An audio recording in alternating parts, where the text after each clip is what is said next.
हे पहा, हे मानव निर्मित संकट आहे. त्यामुळे देवाचा धावा मी याच्यासाठी करेन की अतिवृष्टीमुळे अनेक शेतकऱ्यांचं नुकसान झालेलं आहे, अनेक ठिकाणी पूल तुटलेला आहे, गावाचा संपर्क तुटला आहे. त्या लोकांना धीर द्यावा आणि त्यांना मदत करण्याची सरकारमध्ये इच्छा तर आहे, ती शक्ती पण द्यावी, हे महत्वाचं आहे. बाकी तर आपण माणसाशी भांडत राहणार, त्याला देवाला काय त्रास द्यायचा आहे.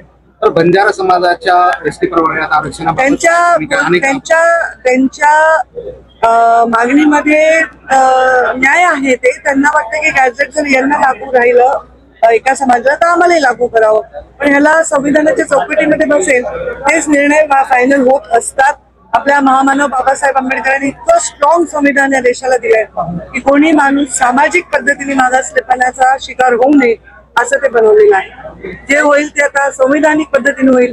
भाषणं आम्ही करणं किंवा कोणी त्याच्यावर स्टेटमेंट करण्याने ते होणार नाही. ते संविधानिक दृष्ट्या बरोबर आहे, ते होणार आहे. पण त्यांचं म्हणणं रास्त आहे, बंजारा समाजाचं म्हणणं रास्त आहे.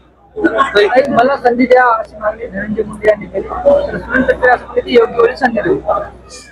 मग ते दोघं एकमेकांना बोलल्यावर मी काय बोलू त्याच्यावर? धनंजय मुंडे काय बोलले माहित नाही.